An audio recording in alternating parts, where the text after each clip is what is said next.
Hello, this is Angela with Parker's Permaculture. I am standing in the backyard of my Portland, Oregon permaculture garden.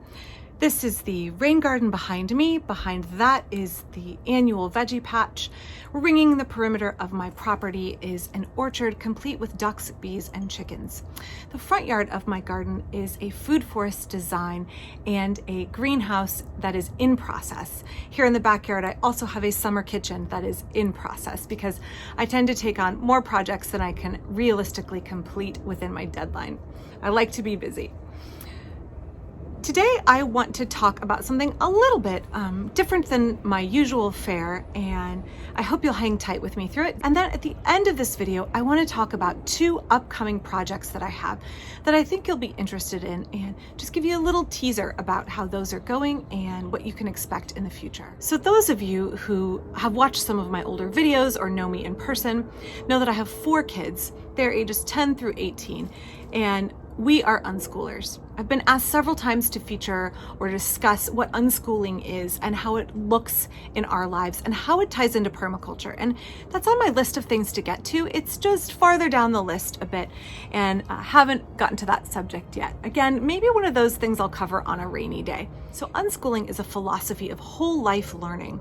And one of the things I really love about it is that adults can be unschoolers too. We are always on a trajectory of learning and improving, not only for our own amusement and our own enrichment, but to gain skills and knowledge that we can apply in a practical way. Living in a house with 4 kids, 3 of whom are teenagers, can be really challenging. If you do not yet have teenagers, I just want to encourage you that that is a fantastic phase to be in. I love parenting teens. They are challenging, they are spirited, they have so much passion and energy, and it's a really, really wonderful time for me to see them growing into the adults they are going to become, having really deep conversations with them, and being able to share experiences and skills with them. So permaculture strives to meet the needs of all people and raise the quality of life for everyone. This includes children. Not only are we looking for the garden to meet our food needs and nourish us bodily and spiritually, but we're also looking for our home to do the same. Permaculture is not just gardening, it is designed for every aspect of life. And that design is not entirely functional. It is highly functional, but not exclusively functional, I should say. So we can talk about permaculture design not only for making things more efficient and productive, but also to make them more beautiful and more enriching. And part of that for our family is creating a home where folks who live in our house, they're kids now, but let's say I shared a house full of other adults, it would be no different, where we have an outlet for creative expression, where our house becomes a home. I have a lot of outlet for creative expression here in my garden. Obviously, I'm also really big into a lot of crafts. For my kids, they really love to paint. Now, Ruth, my eldest child, is 18 years old, and she is non-neurotypical and just an absolute delight to have in the family. She's a beekeeper. We really love beekeeping together. And we actually got ducks and chickens at her suggestion. When we were still in a tiny little apartment renting, she really, really wanted to have chickens. It was her who pushed for us to get them. So Ruth could paint or draw for hours and hours and hours and hours every day. And for me, our home is not an investment in the sense of I'm going to flip it and make money. This is our forever home.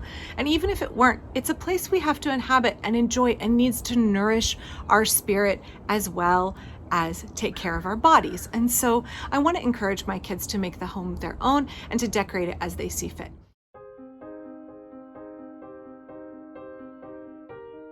So when we are designing in permaculture, be aware that if we have good design, we're not only feeding our bodies and we're not only sheltering our bodies in our home, we are designing our gardens and our habitation and our communities to be places that nourish creativity as well as our physical selves.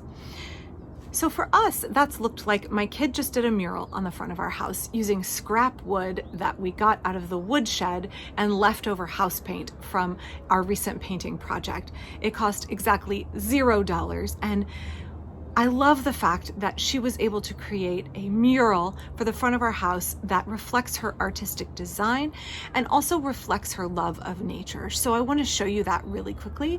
And I really want to encourage you that in your permaculture, please be sure and tie into it your own needs for creative expression.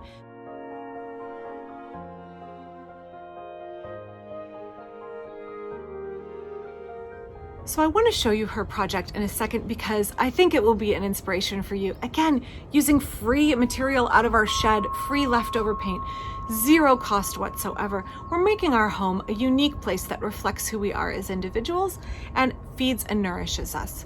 So when I talk about the permaculture principle of obtain a yield, please be encouraged that I'm not just talking about the harvest of physical things. I'm not just talking about food and fiber and medicine.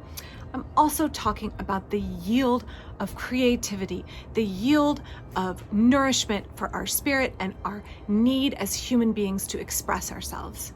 There is so much value in you taking your permaculture, whether it be in your home or in the garden, the domestic sphere, or out into the community, and using those permaculture principles and expressing your needs and expressing your creativity. I personally feel that a lot of permaculture can be really focused on the meeting the physical needs of the body, but human beings are made for more than that. Just be encouraged that in your permaculture design, you have space for creative, artistic expression.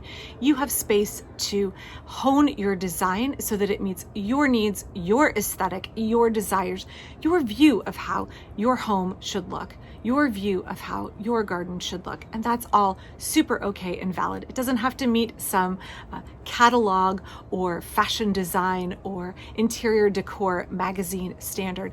It's your life, you are living it, your home, you're living in it. And use those permaculture principles to make it more productive and more nourishing to all of who you are. So let me show you what she made and then come back at the very end of the video and I want to touch on 2 projects that I'm working on that you may be interested in.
So thanks for watching. Thanks for letting me mom brag a little bit.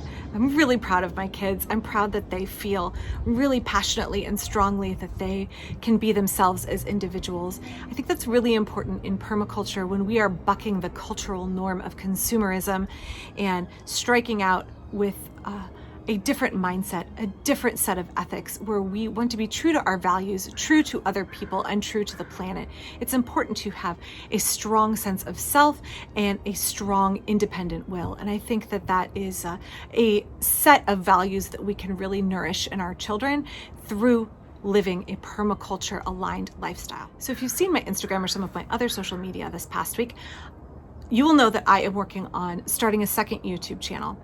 And that is for the purpose of talking about entirely relevant skills for permaculture, but ones that don't quite fit in on this channel, ones where the algorithm is not happy that I'm showing them. They either don't get good traffic or they're just not quite on topic for this channel.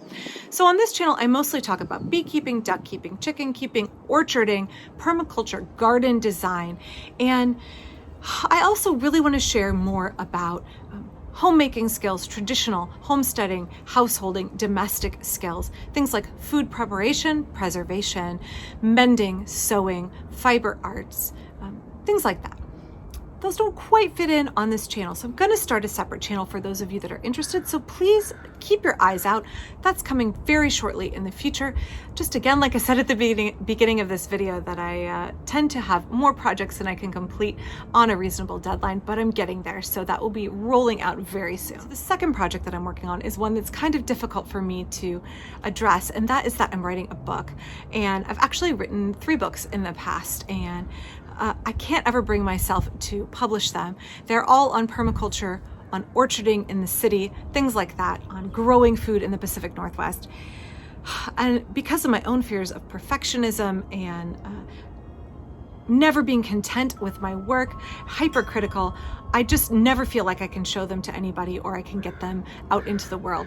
This time I have decided to work through some of those issues, and I feel that I have skills and things that I want to share with people, and maybe it will be a positive impact on people's lives. And also, I just need to really do it. I just feel really strongly and really motivated that that is a project that I want to take on. So I'm working on a new book, and I'm more than halfway done already. It just seems to kind of pour out of me, which is great. I mean, when you have 20 years in permaculture, you know your material really well, and it's easier to write than you would think. It's just whether I can get through the final anxiety-inducing phase of finishing it and handing my baby off to the world. So please keep in mind that that is a process for me, that if you know me in real life or you want to support this channel, you can gently nudge and encourage me to keep finishing it and see the project through all the way to the end.